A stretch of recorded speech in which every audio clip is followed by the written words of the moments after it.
Pop the Music Bubble by Joseph Johnson. The project. For this project, I explored materials from BGSU's music library and Bill Shirk's sound archives, and I found resources that related to the history of black music in the United States. In addition, I also put together a list of resources that we do not have that I thought were important when it came to discussions about black music history. Then after that, I worked on producing a podcast that is still in the production process that is focused on retelling stories and telling the history of important and underrepresented African American musicians and composers. The research. There were a lot of different things that I had to deal with when doing this project. The first one was learning how to navigate the collections. As a student worker at the music library, I was fortunate to already have training in how to navigate the collections. However, there was a great deal of materials that I did not know how to work with. So part of the project was really a learning curve, trying to figure out how to work with all the different collections that we had and how to navigate and sort through everything and find the things that were truly meaningful. Once I figured out how to do all of these things, I found a vast number of resources in our collections that I didn't know existed before I started the project. However, as I started formulating episode plans and how I wanted to structure my episodes, I noticed there was a gap in the digital collections, specifically about banjo traditions. Before doing Pop the Music Bubble, I had already started doing research on black banjo music, and I wanted to specifically make that episode the most interesting and engaging with the large variety of materials. However, due to the limited research that has been done on black banjo traditions, it was something that I had to put together myself. In addition to that, the last episode of the series was talking about classical musicians and contemporary black musicians that exist in the classical world. However, there wasn't a whole lot specifically on black musicians and black musicians of color in the classical world at the music library. However, that's not just an issue with the music library, that's more of a larger issue with music academia. Therefore, I had to write a lot of new things that had to do with living black composers, and even especially Florence Price, who is a rather well-known black composer,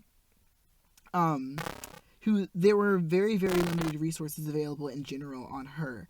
So a lot of what I did for her, I had to either write myself or I had to pull from things that were not published. However, I did notice that there was a lot of stuff on jazz, which actually didn't surprise me because jazz was a style and is a style that has been heavily researched. And I know that with our great jazz department here, it didn't surprise me that there was a lot of resources on that. However, there was also not a whole lot on minstrelsy, which kind of surprised me because in other research I've done in other libraries, I found a great deal on minstrelsy and monologues and minstrel music and all of these different sorts of things. So it was interesting that most of the things that I was finding on minstrelsy were just kind of the large, not really the more vague materials that were discussing kind of what minstrelsy was, but not really specifics about performers or what was going on with that. So that was an interesting thing to look at. I thought that minstrelsy was a really important topic that I hit on during the series just because of how many issues are surrounding minstrelsy and how important it was when it came to black-white racial tensions, when it came to music production and sale. In addition, there was a good amount of materials that were available on popular musicians for the pop music episode. That was episode 5. However, it was really difficult because there was really so much actually on that it was difficult trying to pare it down and find the things that I thought were really valuable. So when working on this project, the hardest part was really, one of the harder parts was writing the episodes, actually. I have had experience writing academic papers for classes, presenting at conferences, and doing those sorts of things. However, I noticed that my writing can be very jargony and very full of, just things that are typical in musicology papers. So one of the issues that I started with really early on was really defining my terms in a way that was understandable and accessible to people that were not music academics. So that was something that was difficult that my advisor definitely helped me on. If there was ever a term that I said or like a concept that I kind of glossed over, he would go over and help me try to formulate ways and words that could be used to help describe it to a wider audience. In addition to the help with my advisor, I also found a number of resources online and through the library on how to write for public audiences as an academic. However, though there were a couple of things with that, I feel like it did represent an issue with the academy because it was very limited as to the amount of resources that were available toward public work. In addition to that, with writing difficulties, since we were dealing with sound and I really wanted to use actual music in the podcast and incorporate it, there were some issues really early on when it came to navigating copyright. Because with copyright, there's rules about how long you can use and academic licensing and all these different sorts of things. So we really had to go through and make sure that we were using things that were either not copyrighted or we had to use things that were copyrighted in a very limited format. This is why, as the episodes get further along in history, closer to the present day, the audio clips are getting much shorter and much more brief, and there are even songs that I talk about that are not even sampled in the podcast, just to help avoid those types of issues.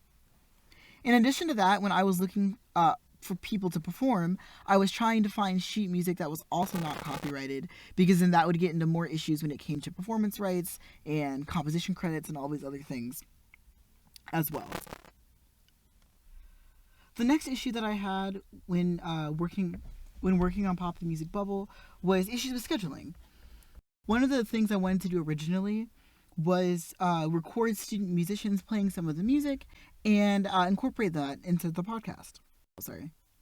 So everyone has a very complicated schedule, so it was hard to find times that met with that and working with recording studios availability with all the things that were going on throughout the semester. There was also issues finding scores for musicians that weren't copyrighted or were easy to work around the copyright issues that I talked about before, while still making them interesting and engaging. In addition to that, when it came to scheduling with recording services, I was having issues finding a student worker there who was experienced or had any knowledge when it came to working with podcasts. So that was something I definitely had to deal with. I asked Mike Lorello, who's the head of recording services, if he knew of anyone or if he knew of anybody that would be able to do this. We were having trouble trying to sort that out with the schedule-wise. So once we were starting to get the delicate schedule organized, the university announced that classes were going to be put online and campus was going to close. So due to this, we had to start reorganizing the schedule. But then when they announced that campus was going to be closed for the rest of the semester, many of the musicians and people I was going to work with ended up leaving town. Recording services stopped operations as well. Therefore, I needed to restructure the episodes that were more focused around the student performers to be focused around recordings. I also had to find recordings that would meet and match the things I had already done research on, and that was a difficult task in and of itself. And then after that, I had to, there was sort of a scramble to get to the library to get all of the materials that I needed, both books, scores, and recording and audio files, before everything shut down. So during my social isolation, it became rather difficult to continue writing and restructuring. So that was a very hard struggle to deal with, as I'm sure a lot of people have had issues with. Luckily, I was able to transfer funds that I was going to spend on recording services, getting all of that work done, and I was able to purchase the Blue Yeti X, which was a microphone usually used for podcasting and sometimes music recording and production on the internet. Then I had to create a recording space in my college apartment, which is very difficult considering I have, 4 housemates and I also have neighbors to deal with. So finding a studio and creating a studio space was rather difficult. So I basically started recording in my closet. I started moving furniture and clothes around so that I was able to set up a mini studio in there. In addition to that, since I didn't really have a recording tech to help me out with the sound recording and the actual producing, I had to work on editing the sound myself, which was a whole other project in and of itself. It was something I was interested in, but I had never really seriously pursued until now.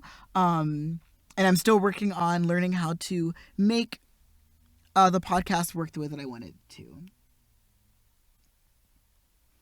Luckily, one of my friends used to work for recording services, and since he is also not working, I was able to contact him and work with him on figuring out how to deal with some of the issues and roadblocks that I was coming through with setting up the tech for recording, and also when it came to the editing process.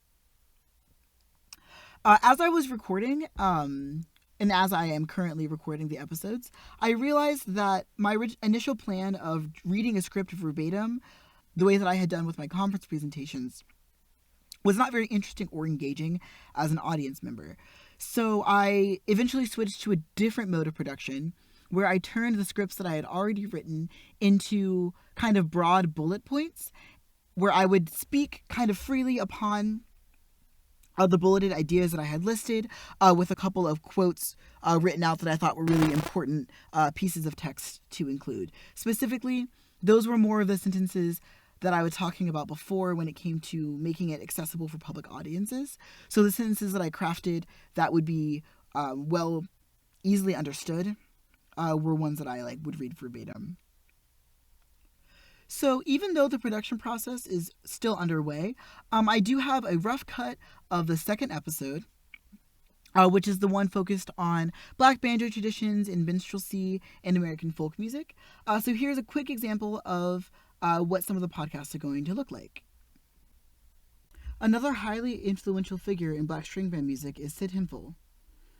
A really popular song that he recorded in 1942 was the Ballad of John Henry. Though the song has been recorded numerous times by numerous musicians, his recording is rather underplayed. The tune tells the story of John Henry, who was a Black folk hero.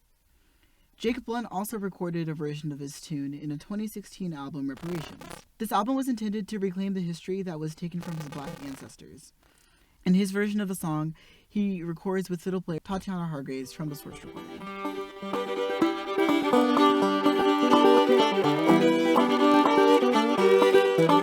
When you hear that bulldog barking, somebody's round, somebody's round. When you hear that bulldog barking, somebody's round, somebody's round.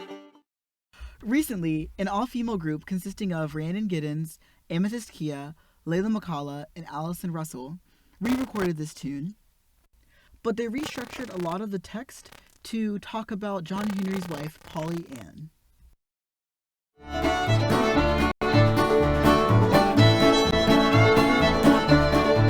Polly, can you lift that hammer? Yes, I can. Yes, I can. I can swing it. I can strike it harder than anything.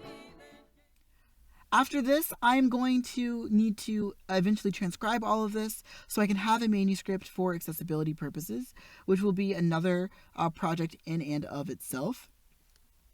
And then, yeah.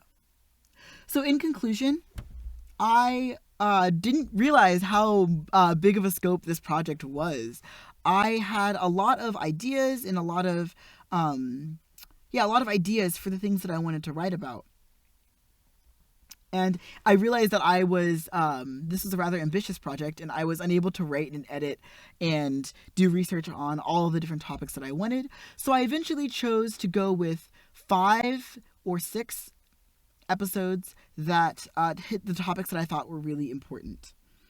However, though I wasn't able to touch on everything that I wanted to, it gave me a lot of really great ideas for projects for the future as I continue my research on Black music. In addition to that, it also gave me a lot of opportunities, a really great opportunity to learn about the music of Black Americans in the United States. And it really allowed me to really just reconnect with that type of music that I haven't been studying as much in music school.